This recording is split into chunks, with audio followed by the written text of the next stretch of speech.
All right, we are here on the show, and it's always great to catch up with this man. He is Paul the Mauler Lazenby, joining us under unfortunate circumstances following the passing over the weekend of a pioneer in mixed martial arts, no holds barred, in Paul the Polar Bear Varlins. Paul, how are you doing today?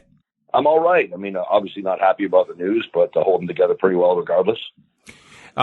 We spoke over the weekend, and, Paul Varelans was someone that you got to know quite a bit. And just kind of going back, was your first introduction to the Polar Bear, Paul Varelans, through his first appearance at UFC 6? Tell me a little bit about your introduction to Paul.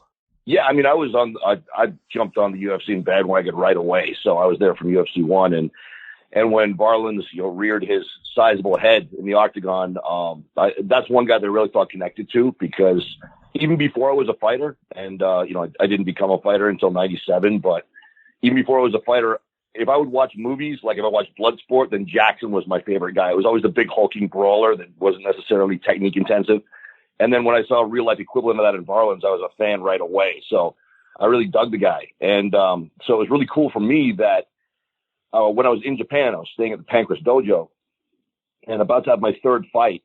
And they said, Paul Varelans is going to be on the show. We brought him in. And so it was cool for me. And he came in. They always brought the fighters in a week in advance so you could sleep off the jet lag and train at the dojo and get ready for your fight. And I used that week to do for him what Guy Mesner had previously done for me, and kind of educate him on the peculiarities of the Pancras rule set and the sometimes selective ways in which the rules are enforced and things like that, to get him ready. And he was a really good guy, man, really eccentric dude, but just an honest to goodness, genuine good guy. Never got the sense that he was trying to use his weight to intimidate people or no insecurities about him at all. Just I really took to him very quickly. What did you assess in terms of like his, taking like a big athletic background, was a standout player at San Jose State University, and then, finding himself in this brand new world. At this point, when you met him, he's probably about 2 years into it. And with that, came fame through that first generation of UFC fighters that got a lot of exposure. By that point in 97, where do you think his head was at towards fighting? Like, it was something he seemed like pretty serious about. Yeah, he was really passionate about it, and it was frustrating for him because it took him that 2 years to kind of hit his stride as a fighter. And, like I said, he wasn't the most technical guy. He relied heavily on his size, and it took a little bit for the technique to catch up. He had been training rather seriously when he got to Pancras. I mean, he still wasn't ripped, but he was down to about 320 at that time, which is a good weight for him. He's been as high as 360 in fights before. And, I think it frustrated him that just as he felt like he was starting to hit his stride as a fighter, that was the beginning of the dark days for the sport, when John McCain was trying to get the sport banned, and cable companies wouldn't carry it, and it was the money was going away, and it was really harder to find fights. So it was a tough thing for him, and I think he was really happy to be in Japan, where the sport was really healthy and thriving, and that was the last year where I would say Pancras was the number one organization in the world, above all others in MMA. So he went from the bright lights of the UFC, and when they started fading, he got to be in the bright lights of Pancras as well. What were some of the bits of advice that you imparted on him being over in Japan? That can be a culture shock for a lot of people. Tell me a bit about just, the advice that you had for him to adapt. Well, the one thing was, with cage grabbing having been legal in UFC, I just told him, look, dude, you're fighting one of their guys. In fact, his opponent was a good friend of mine, Riichi Nagasawa, who was my first opponent in Pancras, and actually my first combat sport opponent of any type. And so I just told him, look, Aji's the hometown guy. We called him Aji. And said, so I know it might be instinct to hang on to the ropes for stability, but the first time they see you go near those ropes, they're going to call a rope escape. And, of course, in Pancras, you grab the ropes, then it's like pro wrestling. You grab the ropes, they have to let go of you, but you lose a point. And if you finish the fight with less points than your opponent, then you lose. So I said, treat those ropes as if they were coated with poison unless you really need to grab them. And sure enough, right at the very beginning of the fight, Aji grabbed the body lock and kind of ran Paul into the ropes. And he overhooked the rope and then threw his arm way up in the air just to show the referee, I'm not grabbing it.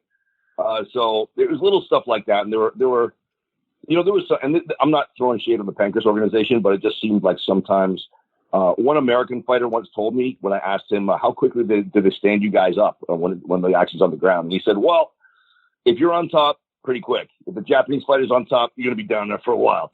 So, I just warned him about little stuff like that, and then he took it all really well in stride. And actually, him and Aji ended up having, arguably the fight of the night, or you could call it the fight of the night if Funaki had not lost his title on the same show, making it a historic occasion. But those guys went at it hammer and tongs, and there was blood all over the ring by the time they were done. It was just he adapted to that rule set really well. He only had like a short time in fighting. Like it really lasted about 3 years. But when you look at the guys that he fought, it seemed that he was, didn't have any inhibitions about put me in there with whoever. When you look at the likes of Mark Kerr, a young Igor Vovchanchin, like very early on, Marco Huas. And I mean, some of these, like at the end of his career, he fights twice in one night in Brazil and 5 days later flies to the Netherlands to fight Dick Fry. Like this was a guy that just seemed to be like, this just epitomized to me mid to late 90s, no holds barred, where it was, you would be like a ping pong ball going across the world and fighting whoever was put in front of you.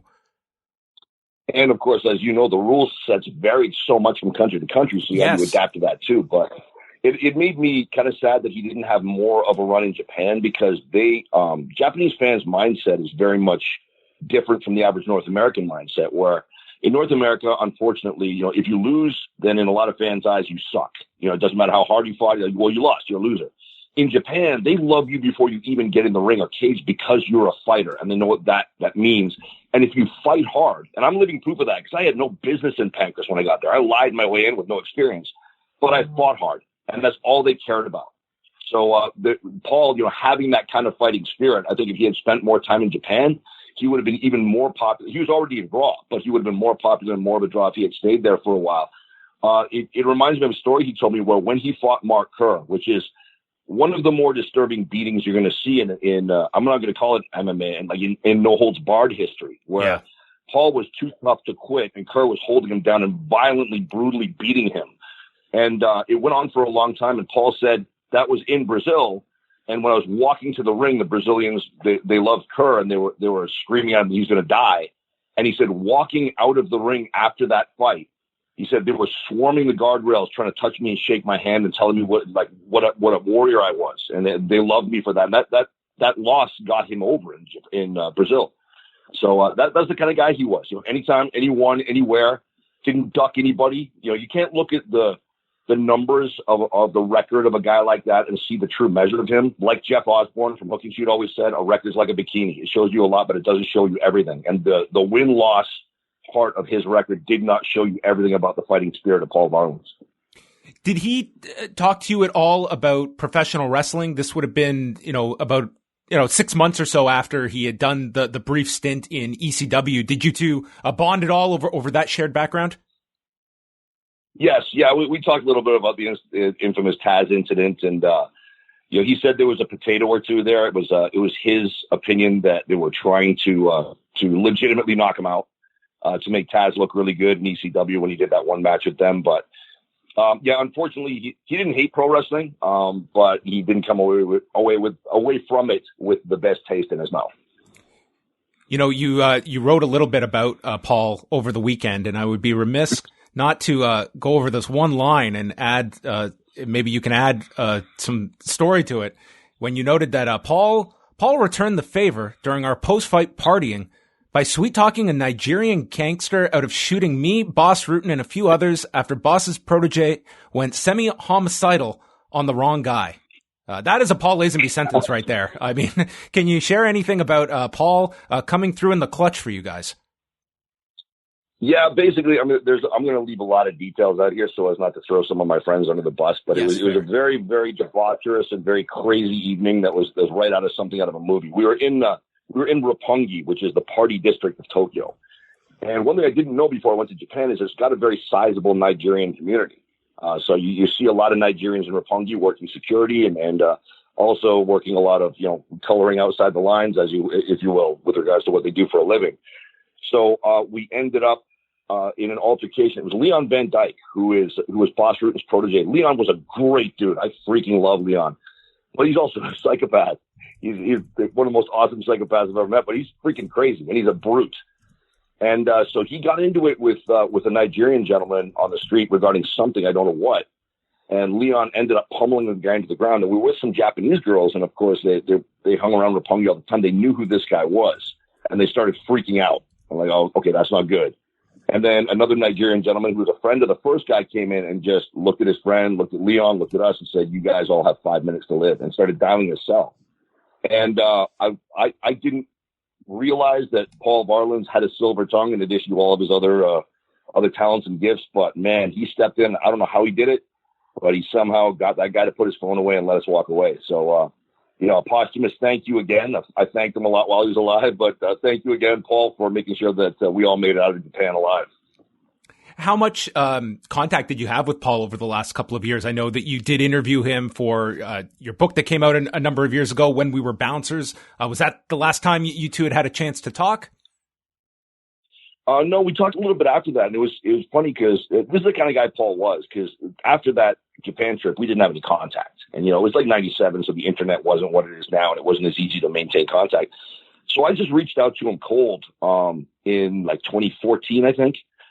So the previous time I spoke with him was 1997, and I said, I don't know if you remember me, but I'm Paul Lazenby, and he remembered me right away and said, "Yeah, absolutely. You can have any bouncer stories I got lots of stuff for you." Just completely open. It was he was really cool. It was like a week had passed instead of like 15 years or whatever.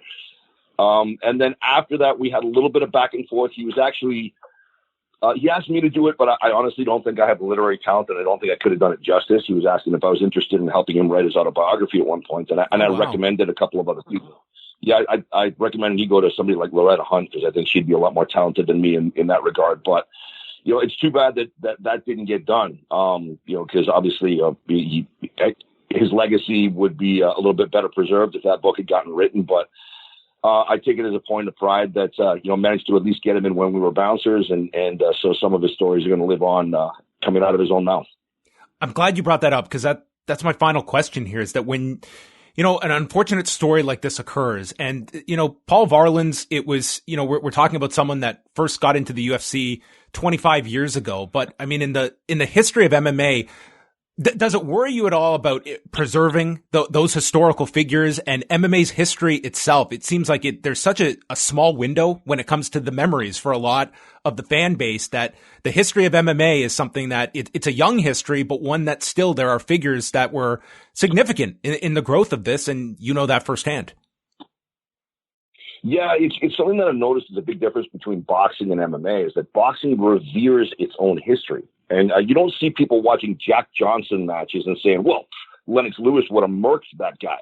No, they look at Jack Johnson, they say, for that time and place, that guy was a pioneer. He invented defensive boxing. He worked out a way to beat everybody when the whole world was against him. And so in MMA, unfortunately, and I'm not trying to vilify the whole younger generation, but unfortunately right now, there's not as much of an appreciation for history. There's not as much of an appreciation for whose shoulders you're standing on in a lot of cases. And, if it didn't happen in the last 10 minutes, well, then it didn't happen and it's worthless.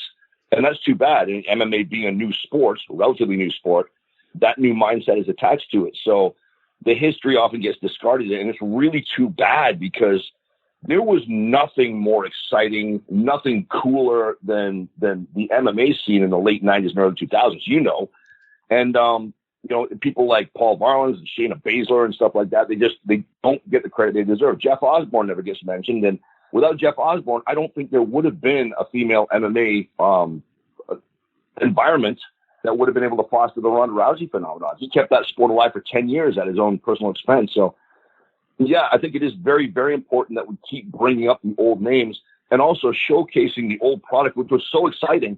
I pulled out some old IVC brutal Valley Tudo stuff for a friend of mine who's only about 10 years younger than me, and he couldn't believe that this stuff had gone on. All he knew was the Zuffa UFC product. I said, no, dude, like MMA was so many different things in so many different parts of the world, and he was glued to the screen. So, we definitely need to keep preserving the past. We definitely need to keep bringing up names like Paul Varelans, because he was a very integral part of building what MMA would later become. And he was a part of what I think will always be the most exciting era of the sport. Well, Paul, I want to thank you just for taking a couple of minutes to chat with me. A very important figure to talk about. And I think, for history's sake, like these are figures that need to be discussed, their contributions. And you were someone that got to work with him firsthand. If people want to follow you, you can check out Paul's great book, When We Were Bouncers, including some tales from Paul the Polar Bear Varlins. You can follow him at Mauler MMA. And anything else going on, Paul, that you want to alert the listeners to? Yeah, my Instagram account is at Famous Bouncers, which is a reference to When We Were Bouncers. There's also a sequel, When We Were Bouncers 2.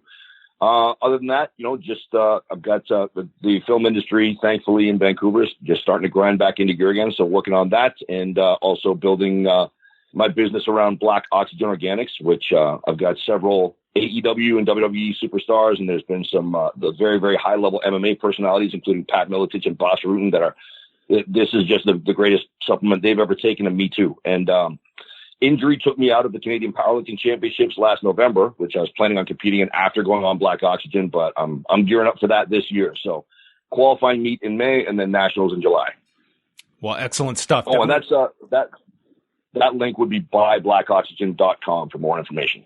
Buybblackoxygen.com. All right. Well, definitely keep us updated on that, Paul. It's always great to catch up with you, even when it's unfortunate circumstances such as the passing of Paul Varelans. But thank you very much. Always great to chat with you. Thanks a lot, John. It's always great being on.